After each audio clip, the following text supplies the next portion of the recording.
Chapter 46, The Wedding. Jon stood in stunned silence as his uncle made a declaration on his behalf. Unable to contain his emotions, he urged his uncle to rise, and once he did, Jon pulled him into a tight embrace. Tears streamed down his face without hesitation. His uncle leaned in and whispered something in his ear, but in that moment, Jon couldn't quite grasp the words. Once he regained his composure, they spoke briefly about his mother. His uncle shared details about the letters and journal he had discovered, and Jon struggled to keep his anger at bay. His mother's letter had always resonated with him, but this new information revealed just how deep the conspiracy ran. "We need to find them, Uncle." "All of them," Jon said firmly. His uncle nodded in agreement. We do. But that's something we can discuss later. You need your rest, Jon. Tomorrow is a big day." Uncle." "Thank you," Jon replied, managing a smile as they exited the crypts together. The walk back to the keep was quiet, with Jory and Alan giving them space in case they needed to talk more. Jon sensed that his uncle, like him, was drained from the day's events. They exchanged goodnights, and Jon headed to his room. Once inside, he quickly undressed and retrieved the eggs from their hiding place before lying down on the bed and closing his eyes. His heart raced as he envisioned her sitting on the grassy hill. It felt like an eternity since he last saw his sister. "Ray. Where have you been?" he asked, moving closer to her. "I was flying, Jay," she replied with a smile, extending her hand for him to take. Together, they walked down the hill, and as they reached the bottom, Jay noticed the imposing, charred walls of Harrenhal. Tents were lined up, and banners fluttered high in the breeze. He recognized the black bats on a yellow field and the leaping silver trout on red and blue, both flanking the red three-headed dragon on black, his house's banner, proudly raised above the others. Excitedly, he moved alongside Rhaenys through the vibrant scene. As he approached the castle, Jon noticed squires diligently scrubbing armor and polishing swords, while horses were being adorned with barding in preparation for the upcoming justs. When they finally arrived, Rhaenys guided him to the grandest of halls, the renowned Hall of 100 Hearths. Inside, the revelry was already underway. Scanning the room, he spotted her sitting with his uncles, all 4 Stark children gathered together, perhaps for one of the last times. His uncle Brandon was just as Jon had imagined him, larger than life and louder than all his siblings combined. Ned remained quiet, while Jay grimaced at the imposing figure of Robert, who towered over them like the demon of the trident. In contrast, his uncle Benjen seemed small beside the others, and even his mother appeared more commanding than he remembered. Jon's gaze returned to his mother, Jay, who stood watching. He couldn't tell if tears were visible in this lively atmosphere, but they streamed down his face nonetheless. He observed her as she glared at something Robert said, chastised Brandon for some unknown reason, and then spoke softly to Ned. Laughter erupted between her and Benjen, and just then, a hush fell over the hall. Rhaenys nudged him, drawing his attention to the high table. "Look, Jay." "Father," she said, a smile lighting up her face as he followed her gaze. There sat his father, just as he had imagined, next to Elia, who cradled a newborn babe in her arms. Jon glanced at Rhaenys, and she nodded, her eyes reflecting her younger self. They lingered for a moment, but soon Jon found himself outside the halls again, watching as his mother donned her armor. The Knight of the Laughing Tree, though small and slight, was fierce, and Jon recalled the tale Jaime told of her defeating 3 knights. He longed to witness the joust itself, but instead, he found himself by a stream, observing as his father held his mother tenderly in his arms. Moments later, they were in a glade, and Jay noticed 2 men in white cloaks standing by as her parents knelt before a heart tree, whispering softly to each other. "Jay, come. We have more to see," Rhaenys said, grabbing his arm. Yet, he found himself unable to move. He watched as his father and mother shared a kiss, and in their eyes, he saw it, the love his mother had written about was undeniable. As he closed his own eyes, he suddenly found himself in a large room with colored glass windows. At the front stood a man holding a book, while his parents faced each other. His mother wore a cloak adorned with their house colors, and a piece of cloth covered their hands. As he moved closer, he could hear them speak. Father, smith, warrior, mother, maiden, crone, stranger. I am hers and she is mine, from this day until the end of my days. As Rhaenys led him out of the room, he glanced back, a part of him wanting nothing more than to shout a warning, to let them know how things would unfold. He opened his mouth to speak, but before he could utter a word, he saw the clouds shift, and the images began to change. At first, there were random scenes, his uncle Brandon kissing a beautiful woman, his mother shouting at Robert, his father and Elia speaking softly. But then, he felt Rhaenys' grip tighten, and the clouds darkened overhead. He watched as a silver-haired girl walked into a fire, a large dog whimpering as the flames drew closer. Miraculously, she emerged unharmed, 3 small dragons crawling over her shoulders. In the distance, he saw a pale dragon fade in the sunlight, while a black, wingless dragon raced toward her. He witnessed a sword with a white blade slice through a net, and a hand grasp a lion with a scorpion's tail. He saw the beast being tied to a stake before it shriveled and vanished. A snake poised to strike turned its head as it. He heard the hisses of smaller snakes nearby. A giant grabbed one, smiling as he brought it to his mouth. Suddenly, a screech forced him to look up, and he saw a white dragon flying close, its blue wings unfurled. The giant dropped the snake as a white wolf emerged from behind. He watched a massive gray wolf howl, gazing at a silver wingless bird. The wolf moved purposefully, soon joined by smaller, hungrier wolves. A 3-eyed raven struggled to fly as a tree burned nearby, but a white wolf leaped and caught it in its jaws. Turning to Rhaenys, he saw her smile as she pointed. The dragon landed in front of them, and he watched his sister climb onto its back, extending her hand. "We can fly together, Jay," she said, just before the dragon took off. When he woke that morning, he felt the warmth radiating from the eggs. Sweat trickled down his chest and soaked into the sheets. As he jumped up, dizziness washed over him. He steadied himself and carefully placed the eggs back in their hiding spot.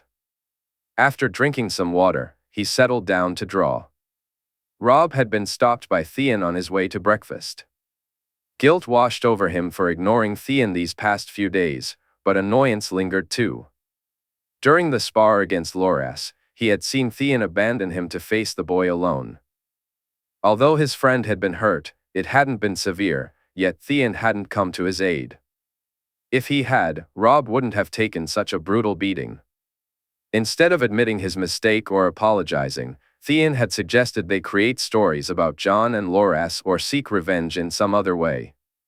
Even if their father hadn't called them in for punishment, Robb had already begun to question everything since Jon had arrived. From rejecting the gifts Jon had offered at Theon's suggestion to attempting to provoke his brother into sparring, Robb felt the weight of confusion settle heavily on him. Theon felt the need to insult his sister to make a point. After his father brought that up, Robb was overwhelmed with shame, more than he could ever remember feeling. He realized he had been, at best, a bad brother, and at worst, a terrible one. Seeing Jon with his sisters only highlighted how far he had fallen short. "So, you're not speaking to me then? Too busy with your new friends?" Theon said, annoyance creeping into his voice. "No, you know we're not allowed to speak together." "Father made that clear," Robb replied. "So, since when do you care about what your father says?" Theon shot back. "He is my father." "I always care," Robb retorted angrily. "So what? That's it then? Your bastard brother is here, and that's it for me?" "We were supposed to be brothers," Theon said, a note of sadness in his voice. We were.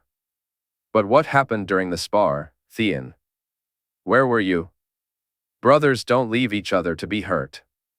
Where were you?" Robb shook his head in frustration. "I was hurt, Theon began, but Robb could see the truth laid bare before him. No, you weren't. You'd just rather protect yourself than me, Robb said as he turned to walk away.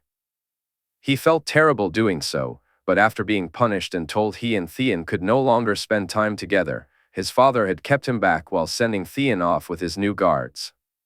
You're not happy I've forbidden you from being with Theon, are you? His father asked. No, father. He's my friend. I wanted that for you.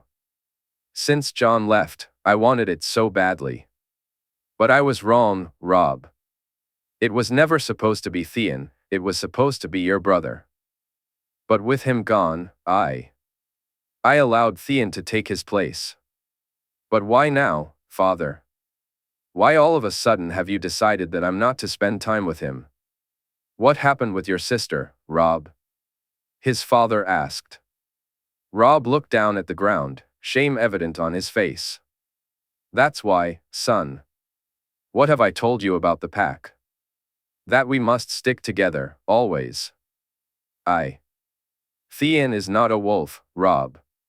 He's a squid. Should he? Father, one day I may be forced to take his head.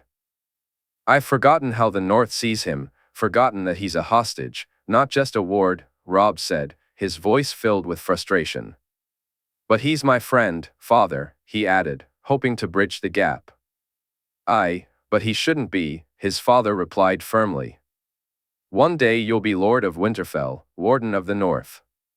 What happens if, when that day comes, our bannermen see you as best friends with the family that has reaved their lands? The people who've stolen their property and attacked them all their lives? But wouldn't it be better if we were friends, father? Maybe Theon would be different than his father. Perhaps the Iron Islands and the North could be allies, Robb suggested, trying to see the potential for unity. His father shook his head. I once thought that, son, but I didn't realize he was insulting my daughters. I saw how you both behaved towards visiting lords. Don't give me that look, boy. I noticed how you looked at the Reeds, at Howland's children. What have I told you about Howland, son? That were it not for Howland Reed, you wouldn't be alive today, Robb replied, remembering his father's lessons. So how do you think I feel seeing his children disrespected by my own heir? I'm sorry, father, Robb said quietly. I know, Robb. I know. What happens when Jon leaves again, father? Who'll be my friend then? Robb asked, a hint of desperation in his voice. I'll think of something, son. I promise, his father assured him. As Robb headed to his brother's room, he hoped Jon would accept his apology. They had spoken and been friendly since the night the Mandalese arrived, and he had even spent some time with Loras. But while Jon had taught him some moves in the sparring yard and he and Loras had shared jokes, something still felt off. Compared to how Jon interacted with his sisters, Robb felt like an outsider. He knew it was because he hadn't yet opened up to Jon about everything. He knocked at the door and glanced down at the scratches he had made when he tried to sneak inside. It had been a foolish idea, but he had been too embarrassed to ask his brother for the gifts he had already turned down, so he had attempted to steal them. Robb felt a wave of relief wash over him. Thankfully, he hadn't managed to open the door. He couldn't imagine how he would have dealt with things if he had taken the gifts. Robb? His brother called as he opened the door. Jon, can I come in? Jon replied. Robb stepped inside. His brother's room was cold and a little damp, yet not once had he heard Jon complain. As he looked around, Robb wondered how this room compared to his own at Casterly Rock. Surely, Jaime Lannister had given him better accommodations than this. His gaze fell on a table covered with drawings before Jon gestured to the bed. Robb took a seat while Jon settled at the small table. Jon, I wanted to say I'm sorry, Robb said, staring down at his fidgeting hands. For what? Jon asked, his voice steady. I should have welcomed you better. You're my brother, and Robb, I don't care how you welcomed me. I'm used to it. I was annoyed at you over Sansa, over Theon, Jon interrupted, shaking his head as Robb looked up at him. You allowed your friend to insult our sister. That's all that bothered me, Robb. I'm sorry. Tell Sansa. What? Speak to Sansa, Robb. Tell her you're sorry. She may not show it, but it hurt her, Jon urged. I will, Robb said, determination in his voice. Good. Now come, brother. Let's spar, properly this time, Jon suggested. Robb laughed, but then his expression turned serious. Jon, I did something stupid. Well, Arya would say you're stupid, Jon replied, and they both chuckled. I tried to sneak into your room, Robb admitted, feeling embarrassed. Why? Jon asked, his voice rising in surprise.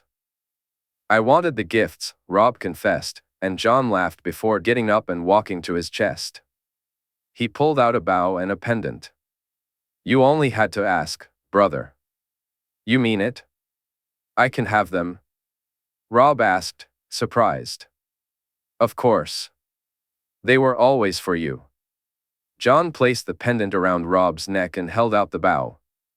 As Robb stood up, he felt a surge of gratitude. Robb saw the picture Jon had been drawing fall to the floor and quickly bent down to pick it up. Who's this, Jon? He asked, holding the artwork. That's Uncle Brandon, Ben-Jen, Lord Stark, and your Aunt Lyanna, Jon replied. Robb didn't notice the peculiar choice of words as he examined the drawing. Why did you draw this? He inquired, genuinely curious. It's a gift, Jon said, taking the picture and placing it back on the table. Now come on, or I'll make you face Mira and her spear. Jon joked, and Robb laughed as they left the room.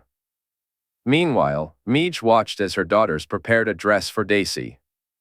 It was a beautiful gown, and out of all her daughters, she knew Dacey would appreciate it the most. Jory and Lyra would wear dresses tonight, though they preferred other outfits. Alysanne, much like Maege, felt there was no reason good enough to wear a dress. Maege smiled at Lyanna, who was eyeing her own dress. The little bear cub's face showed her annoyance at the straps. Dacey sat on the bed, laughing and joking with her sisters, and just as Maege was about to say something, there was a knock on the door. Jory answered it and was surprised to see Wyman standing there. My ladies, forgive the interruption. Maege, I was wondering if I could speak with you, Wyman said. She nodded and followed him outside. He gestured for her to keep coming as they walked through the keep and out into the courtyard. Maege wondered where he was taking her. A few moments later, she got her answer. They walked past the broken tower, and she spotted Jon Snow playing with the white wolf, holding one of the pups in his hand. Seeing them here, finally in the heart of the north, was a sight she wouldn't forget. It was no surprise to her that Jon was the one to bring the wolves back where they belonged. Maege continued to follow Wyman through a small gate into the Godswood. It took them a few more moments until they finally. Maege saw the heart tree, along with Ser Wylis and a couple of Manderly guards standing nearby. She was surprised that Wyman had brought her here, given his views on the old gods, though she knew he respected them nonetheless. Make sure we're not disturbed, son, Wyman said as he stood before the tree. What's going on, Wyman? She asked. What do you think of the lad, Maege? Wyman inquired. What lad? She replied, already knowing who he meant. Jon, he said, and she noticed he didn't use the bastard surname. Seems like a good lad. He's done a lot for both our families, hasn't he? She raised an eyebrow. Aye, that he has. He's just like his mother, isn't he? Wyman said, causing her to gasp for a moment. I wouldn't know, Wyman, she answered evasively. Really? Remember where we are, Maege, he said, and she cursed him silently. No one's ever mentioned his mother, she replied, and Wyman smirked. Yet we both know who she is. Do we indeed? Aye, He's the she-wolf's babe, of that I have no doubt. Neither do you, Maege. And so what if he is? She asked. Then that makes him our king, Wyman said, and this time she needed to sit down. Careful, Wyman. What you speak now is treason. Is it? I never swore an oath to the stag. Did you, Maege? I'd rather slit my own throat than swear to that man, with how he behaved, love of his life, indeed, she spat on the ground. Indeed. I heard the stories, though I did not see for myself. But I remember Harrenhal, Maege. He shamed her there too. That he did. But does the boy even want it, Wyman? I believe he does. I think he sees how the realm has been run and wants to change it. That's what he's doing, isn't it? Who else has done as much for the North as he? No one, she said, smiling. You think that's why Jaime Lannister took him as squire? I do. I think he knew, Wyman said. I've seen him with the boy. I watched him closely. Did you hear what happened the night we arrived? No, Maege replied. The fish decided to seat the lad at the low tables.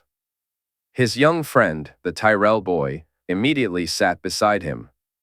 When Jaime Lannister came in, he called out Ned on it. When Ned refused to change the seating, Jaime just sat with him. That's not something a knight does for a squire, is it? No, it's not, she said, smiling broadly. It's also not the first time. When they arrived, she tried to have the wolf placed in kennels, a dire wolf, Maege, here in Winterfell, and she wanted it locked away. The lad just nodded, got back on his horse, and said he'd stay in Wintertown. Young Loras and Jaime jumped on their horses and did the same. Maege pictured the scene in her head. He was definitely his mother's son, and the laugh that escaped her was loud and genuine. Do you think Ned will support the lad? She asked. He better. That boy is of the North, Maege. Aye, that he is, Wyman. Dacey stood nearby, allowing her sisters to fix her hair. Jory was especially diligent, working hard on it. She put on her dress and stood in front of the looking-glass. She had never looked better than she did tonight, and she felt as ready as she ever would be. Her mother smiled at her before coming over to whisper how proud she was, how happy she was for her. Dacey did her best to hold back her tears.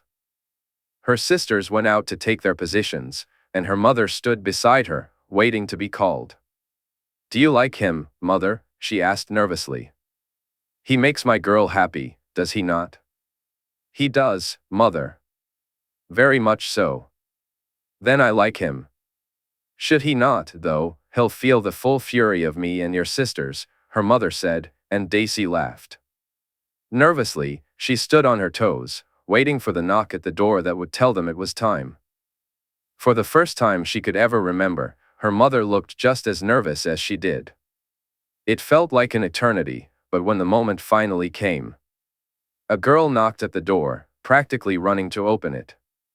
It's time, my lady, she said. Dacey stepped out slowly with her mother, making their way to the Godswood. The path took them past servants and common folk.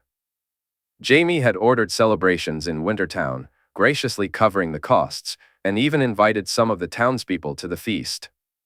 Dacey felt her admiration for him grow even stronger. As they entered the Godswood, she marveled at the lanterns hanging from the trees, twinkling like fireflies in the night. The area was bustling with people, and she shivered slightly as her mother guided her to the end of the pathway. There, leaning against a tree, stood her betrothed. He looked even more handsome than ever, wearing a black leather coat that reached his knees.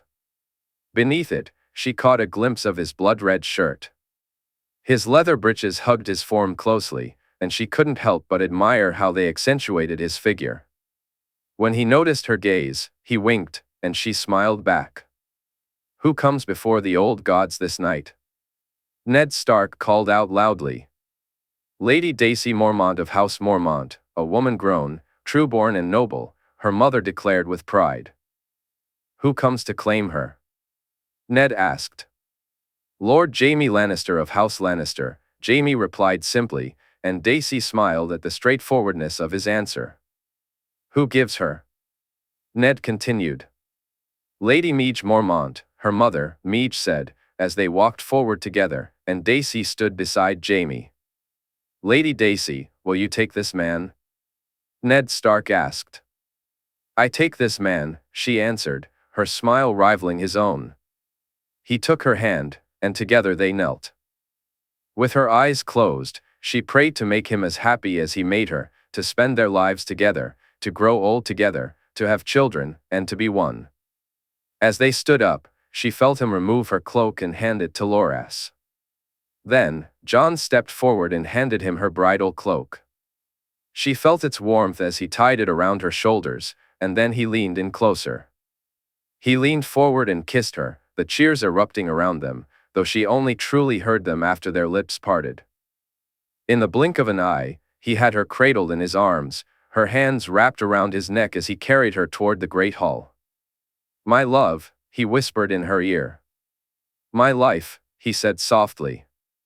My wife. At those words, her heart fluttered.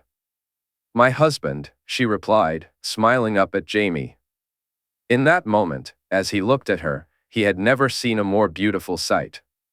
Her dress was as white as snow, embroidered with tiny bits of black and red stones, depicting a bear curled up against a lion. Her hair was elegantly tied up, with two little ringlets brushing her shoulders, grazing her soft skin and making him envious of both. When he knelt down to pray before the gods he barely understood, he asked for strength to make her happy, to keep her safe, and to bring her the joy she brought to him.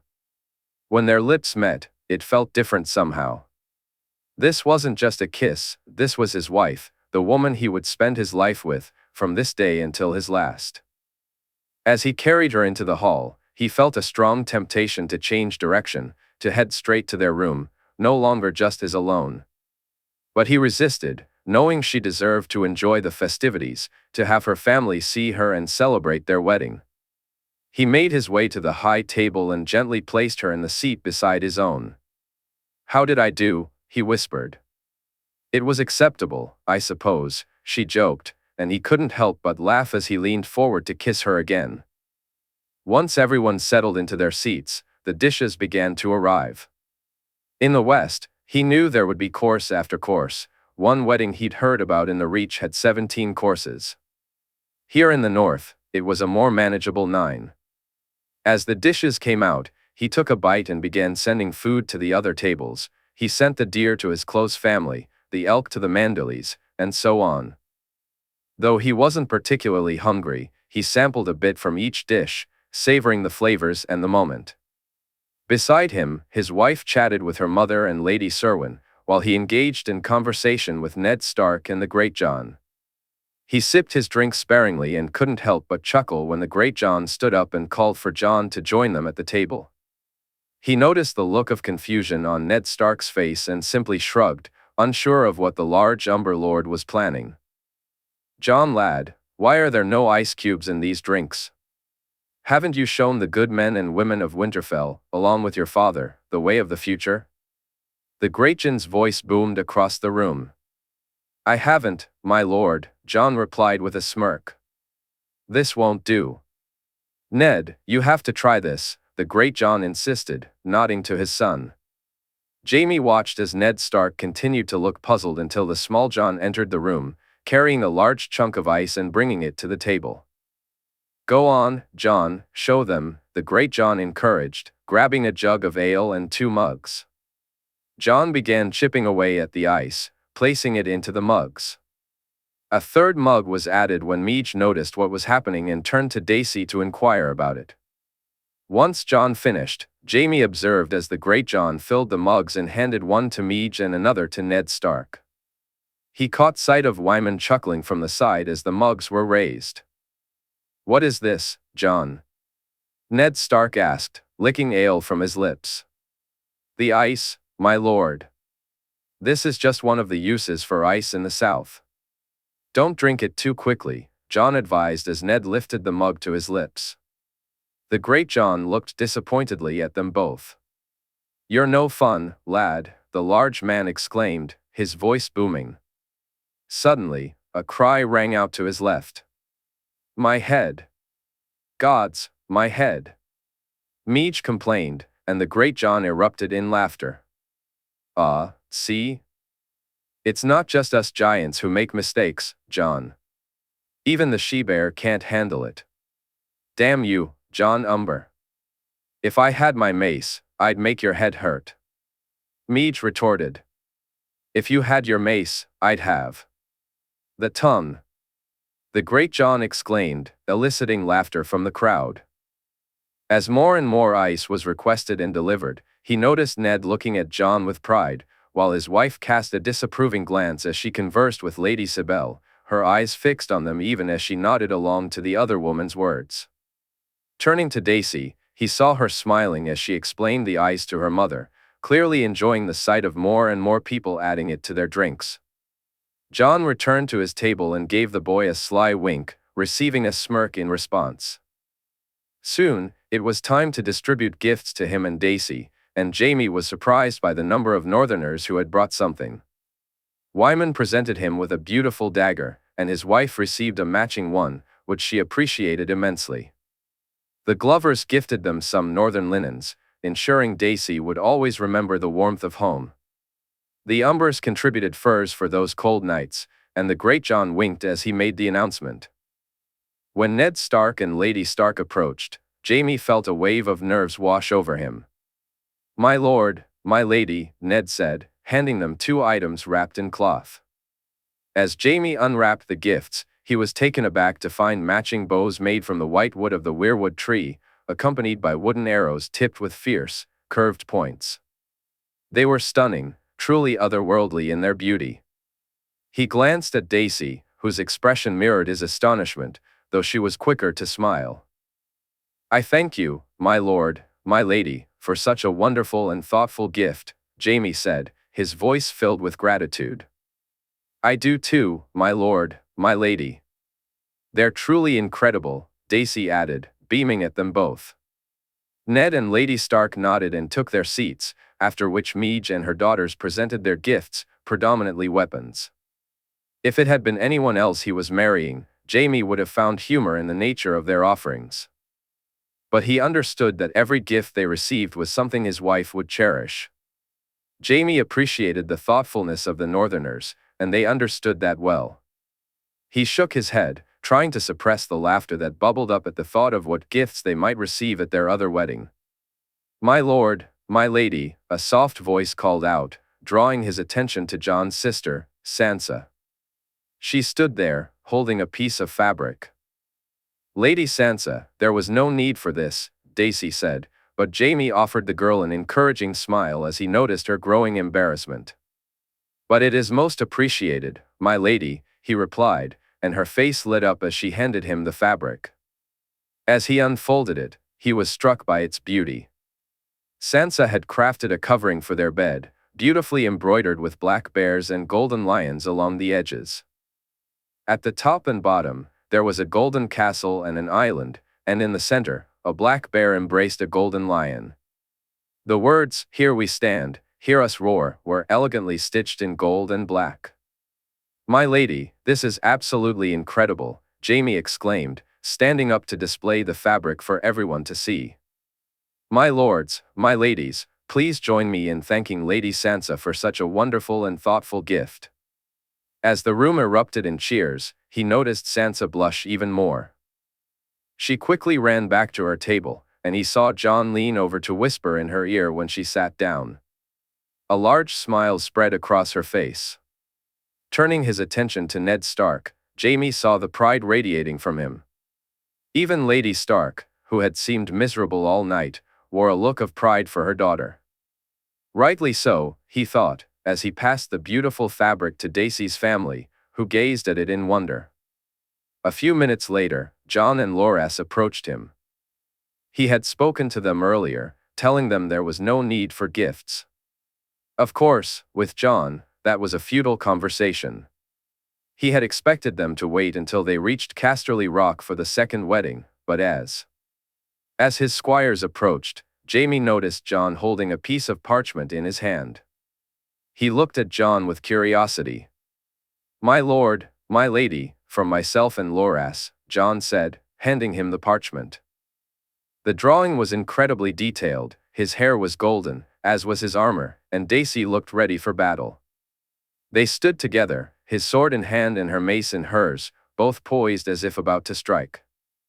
Jaime could see the smirk on Dacey's face, captured perfectly in the drawing, mirroring her expression as she looked at it.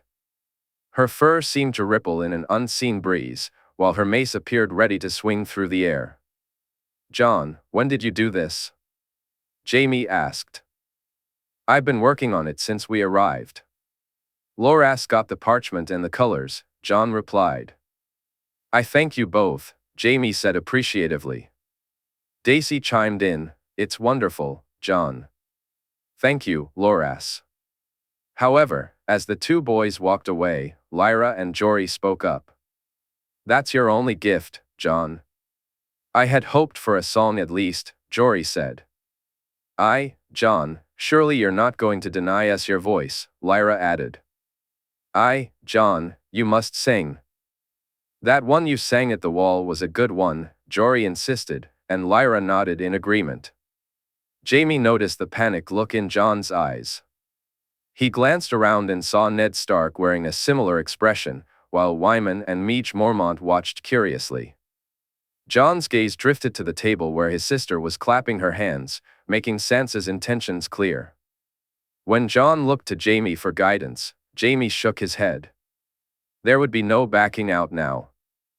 "As you wish, my ladies," Jon said, nodding to Lyra and Jory. But when the harp was sent for, he ignored it, which made Jaime raise an eyebrow in curiosity.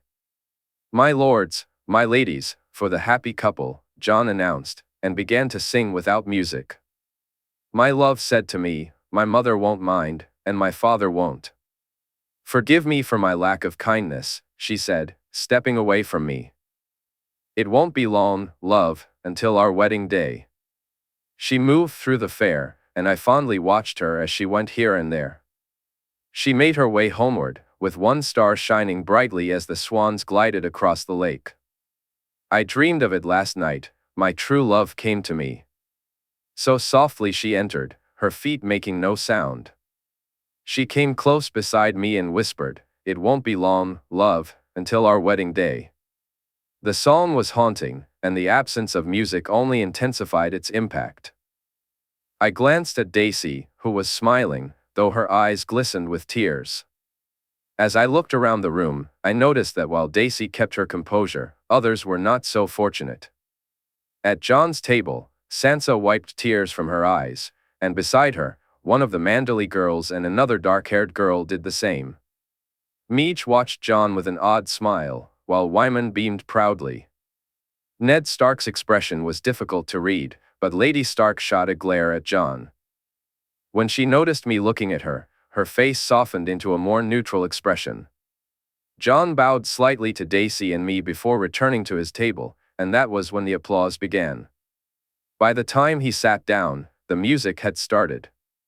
As I took Dacey's hand to lead her to dance, I saw Jon smile at me. Sansa thought the wedding had been everything she had dreamed of. The lights in the gods would sparkle like magic, and the weather remained pleasant. She had feared rain or snow, but it seemed the gods were eager to witness this marriage, just as she was. Lord Jaime looked incredibly handsome standing there, and she knew she wasn't the only one who thought so, given the admiring glances he received from some of the older women. Beside him, both Jon and Loras were dressed smartly, and she was surprised to see her brother matching Loras's style. He had worn much plainer black since his arrival, but tonight, he and Loras matched in long black coats and white shirts, accented by a dash of red scarves. A nice touch for Lord Jaime, no doubt. When Dacey arrived, Sansa, along with all the other girls, couldn't help but admire her beauty, marveling at how incredible her dress was. They all wished they could look just as stunning on their own wedding days. The wedding itself was simple yet elegant, and when Jaime picked Dacey up to carry her, Sansa wasn't alone in nearly swooning. At the feast, she and the other girls chatted about the dress, and time passed quickly. But when it came to gifting, Sansa felt a wave of nervousness wash over her. She had worked long and hard on her present, but what if they didn't like it? What if it seemed silly? Just as she considered backing down, Jon leaned in and whispered in her ear, "It'll be fine, little sister. Your gift will be the nicest they receive, I promise." Jon was both right and wrong. Her gift was incredibly well received. Lord Jaime was gracious and kind, even if he did embarrass her a little. When she sat back down, wanting to hide her face, it was Jon who spoke again. "Told you it was incredible, little sister. So beautiful. I'm so proud of you." Sansa couldn't help but smile. She had thought Jon's drawing was a much better gift, but her interest was piqued when the conversation turned to Jon singing. "Jon sings?" she asked Mira, who was sitting beside Arya and Lyanna Mormont. He's really good. He sang while we were at the wall," Mira replied. "He never sang in White Harbor," Willa said, her annoyance clear. "No one asked him," Jojen chimed in, and he and Liara Umber giggled. "Who's singing?" Arya asked, finishing the extra dessert she had somehow managed to snag while laughing at something Lyanna Mormont had said. "Jon," Willa said, as Sansa turned to see. Jon looked at her, and she couldn't help but clap her hands excitedly. Confusion washed over her when he turned down the harp. Was he not going to have music? But as he began to sing, she realized he didn't need it. The song was beautiful, sad yet somehow right. Tears welled up in her eyes before the song had even finished, and by the time it ended, she found herself reaching for her handkerchief. When he came over and sat beside her, she leaned in to whisper in his ear, "That was amazing, Jon. Thank you for singing it." "You're welcome, little sister." "Now, my lady, would you do me the pleasure of the next dance?" he asked, standing up and bowing with his hand out, which made her giggle. "Why, of course, gallant sir," she replied as he took her hand. She noticed Loras shaking his head before he reluctantly took Willa's hand. Robb asked Winifred, and she accepted, while Jojen was practically dragged onto the floor by Liara. The music played, and she watched as Lord Jaime and Lady Dacey danced and smiled at each other. Loras, it turned out, was a terrible dancer, judging by the grimaces on Willa's face. Surprisingly, Jojen was quite good, eliciting laughter from Liara, who towered over him. But Jon was truly exceptional, and Sansa found herself smiling more and more. They danced through 2 more songs before Jon asked Mira and then Alice to join him. She had one dance with Loras and another with Robb before she decided to sit down and rest for a moment. When Jon tried to get Arya to dance, she could hardly hold back her laughter. "Please, little wolf, you can't not dance with your brother." "I'd be heartbroken if I couldn't dance with you," Jon said, feigning hurt. "Go away, stupid." "But little wolf, I'll be so sad," he replied, putting on a sorrowful face. "Gods, you really are stupid." "Fine, I'll dance, but only one dance, and only with you, Jon. I'm not dancing with any of these other stupid boys." "Why, thank you, my lady," Jon said, and Sansa had to choke back her laughter. Arya shot a glare at Jon, and then at Sansa, trying to stifle her laughter. But Sansa caught the small smile that crept onto Arya's face as she danced with their brother. When Jon returned, Sansa couldn't help but giggle again as Lyanna Mormont declared, "Never ever," shaking her head at him. Jon then extended his hand to Sansa, and she gladly accepted, dancing with him instead. "Have you enjoyed yourself tonight, little sister?" he asked. Jon, very much so," she replied, smiling back at him. But when they returned to the table, Sansa found their mother waiting for her, along with their father. It was time for the children to head to bed, and while she would have loved to stay, fatigue was setting in. Jon and Loras escorted her back to her room, while Arya and Lyanna had already retreated to theirs. Jojen, Mira, Liara, and Alice had also left, and Robb had gone to escort Winifred and Willa. At her door, both Jon and Loras took turns kissing her hand, which made her smile. As she climbed into bed, Sansa felt happier than she had in a long time. Yet, a little voice in the back of her mind reminded her that they would all be leaving soon. Cat had truly outdone herself with the wedding preparations. The feast and decorations in the Godswood were magnificent. At least Jaime Lannister had taken the time to thank her, which was more than could be said for his bride. Lady Dacey certainly made a striking bride, but Sansa couldn't help but wonder how her manners and upbringing would fare once they returned to the West. Here in the North, she could pass for a lady, but in the South, her tendency to fight alongside men would likely be a problem. Still, it wasn't her place to judge who Jaime Lannister chose as his bride, so she kept her opinions to herself. That was becoming increasingly difficult, especially when it came to the bastard. Her husband had insisted that the bastard be treated with more respect than he deserved, and so she kept her distance. Cat kept her distance from him when she could. It felt as if he was shadowing her, almost mocking her with his behavior around those of higher status. She had managed to keep Brandon away from him for the most part. Peter's vague warnings had been enough to raise her concerns. Yet, her other children seemed drawn to him, even her precious boy Robb, who wanted to spend time with him. That, of course, was his father's doing for taking away Robb's friend. So far, at least, the bastard hadn't harmed any of her children, at least to her knowledge.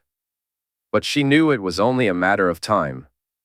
"It's a wonderful occasion, isn't it, Lady Stark?"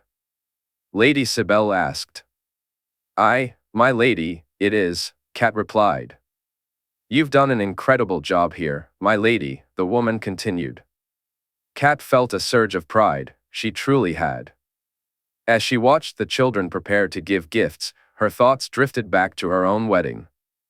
She had fought with her husband over the bows as a wedding gift. The very thought of it. But he was as stubborn as ever, and so she had swallowed her pride and thanked the gods this celebration was here and not in Casterly Rock. As she observed her daughter moving forward, a smile spread across her face. Sansa looked resplendent tonight, a true lady. However, Cat knew she needed to talk to her about spending so much time with the bastard. That conversation was proving difficult, as Sansa seemed to lose her senses around him. Septa Mordane had shared the things her sweet girl had said, and if there was ever proof needed of the duplicity of bastards, that was it. Cat was grateful they were all still so young. Had her girl already flowered into a maiden, she shook her head at the thought. Instead, she focused on Lord Jaime, who praised her daughter's work. The gift was wonderful, and Cat felt an immense pride for her girl. Sansa would make a lord, or perhaps even the prince, an incredible wife one day. Her daughter truly deserved to be considered by the crown, especially given Ned's friendship with the king. The bastard stepped forward with his drawing. She shook her head. It was bad enough that he had done that thing with the ice earlier, but now he was inserting himself once again where he didn't belong. She couldn't quite hear what was said next, but when the boy began to sing, her frustration boiled over. Was there no end to it? Was there nothing else he would do to seek attention? "He has an incredible voice, doesn't he?" one of the Mormont girls said to her. She nodded, struggling to maintain a smile. "Aye, he does," she replied, turning to catch the girl's mother staring directly at her. Every fiber of her being urged her to confront these women, these savage women, who had come to her home and made it clear just how little they thought of her. Instead, she smiled politely and returned to her conversation with Lady Sybelle. She held her tongue as the bastard danced with her daughters, though she couldn't help but smile when she saw how graceful Robb was with the Manderley girl. A good match, perhaps, but she had hoped for something better for him, a southern rose or maybe even the princess, if Sansa didn't end up marrying the prince. Once the dancing concluded and the children were sent to their rooms, she knew it wouldn't be long until the bedding ceremony. Thankfully, she wouldn't need to be around for that. She bid farewell to Lady Sybelle, the other guests, Lord Jaime, and Lady Dacey, kissing her husband's cheek. It was the first real physical contact they had shared in over a moon, though she knew that was his fault, not hers. As she walked to her room and sat down, her frustration bubbled back to the surface. Her life, her home, had been perfect until the bastard arrived. Even after everything he did in King's Landing, her husband hadn't just failed to punish the boy, he had defended him at every turn. Her plans to put him in his rightful place had been thwarted time and again, and she could see his corruption taking root in her own children. It couldn't be allowed to continue. Peter could help, but it would take far too long. She longed for her letter to reach him, hoping he would be able to do something about the boy. It was crucial that she spoke to her brother. They needed to act swiftly, or it would be too late. Given Edmure's own experiences with the boy, she hoped he would respond quickly. Meanwhile, Jaime felt a growing unease as the time approached. A bedding ceremony was never something he relished, but knowing it would be his wife subjected to such treatment made it even more unbearable. Tradition was tradition, though, and when he suggested the idea to Dacey, she insisted everything would be fine and told him not to worry. Easier said than done, he thought, as he sipped his ale slowly, counting down the moments. My lords, we've feasted, we've celebrated, it's time to bed them, the great Jon boomed, and Jaime could have predicted that it would be him, rather than Stark, to announce it. Bed them. Bed them. Bed them, the chant echoed around the room. Jaime was taken aback, he hadn't realized so many people had gathered. He hadn't seen that many women at the wedding, and he was surprised none of Dacey's sisters were nearby as he was suddenly grabbed and shoved, pieces of his clothing being torn away. He looked around to find his wife surrounded by her sisters, while both Umber lords backed away. He struggled to focus as one woman's hand ventured into very private territory, and he couldn't help but laugh at the absurdity of it. Thank you, Jon, he whispered, noticing the white wolf glaring at any man who dared approach his wife. Yet, as he felt his breeches being torn away, he briefly wished the white wolf would guard him as well. The chaos continued, and they dragged him down the hall.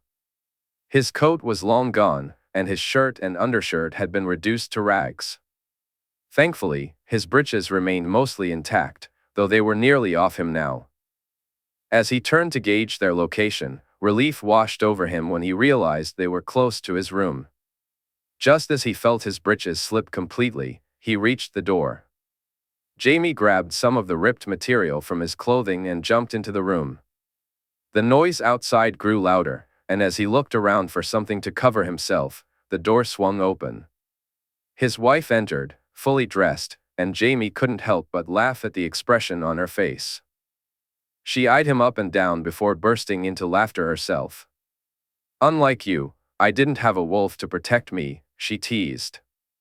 Ah, poor little Jaime, has your squire abandoned you for me? She said softly. Actually, I think he did me a favor. Now I get to tear your clothes off myself, he replied, leaping toward her. Jaime Lannister, she shrieked. Dacey Lannister, he said, pulling her closer. He kissed her softly at first, then more passionately, guiding her toward the bed. They had waited so long for this moment, and despite his nerves, he took his time undressing her. Relax, my love. We have the rest of the night, she assured him. And the rest of our lives, he whispered, kissing her neck. As Dacey woke up, she felt his arms wrapped around her, her head resting on his muscular chest. She couldn't recall when they had finally succumbed to sleep, only that she felt tired and fulfilled. It had been everything she had dreamed of, everything she had hoped for. As she felt him stir beside her, she smiled and kissed his soft lips. I could get used to being awakened like this, she said. Well, don't. I intend for you to be the one who wakes up first, she replied, playfully biting his lip. Good morning, wife, he said, looking into her eyes. Good morning, husband. Do we really have to get up? He sighed. We do. I'm hungry, she said. Me too. He rolled on top of her. Jaime. Dacey, he replied, matching her tone and making her giggle. Come on, we must get up. Gods know what time it is. Reluctantly, he agreed, and they got dressed. Dacey spent most of the time watching him. His backside was a sight to behold. Old gods, new gods, whoever crafted it must be quite pleased with their work. She certainly was. Shaking her head with a smile, she finished dressing, and they both left the room, making their way down the corridor to the great hall for breakfast. When they arrived, Dacey was dismayed to realize it was much earlier than she had thought. The hall was already bustling with people, and the cheers and playful banter began immediately. I didn't expect to see you for the rest of the day, someone called out. Surely, you're not tired of each other already, another teased. Well, he does look worn out. Dacey could have sworn the last comment came from her mother. She glanced over at the children's table and noticed a mix of confusion and sly smirks. Both Jon and Loras would pay for that later if she had her way. Sitting down beside her mother and sisters, Jaime took a seat opposite them, and both of them eagerly dug into their meals, providing even more fodder for the teasing. How are you feeling, my love? Her mother whispered. I'm good, mother. Better than good, great, Dacey replied, smiling back at her. Once they finished their meal, Dacey had had enough. It was time to put some of these men in their place. If they wanted to jape at her expense, let's see how they liked a mace across their thick skulls. Fine, who's up for a spar?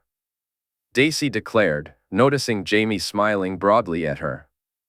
My husband, she thought, feeling her heart swell for the first time.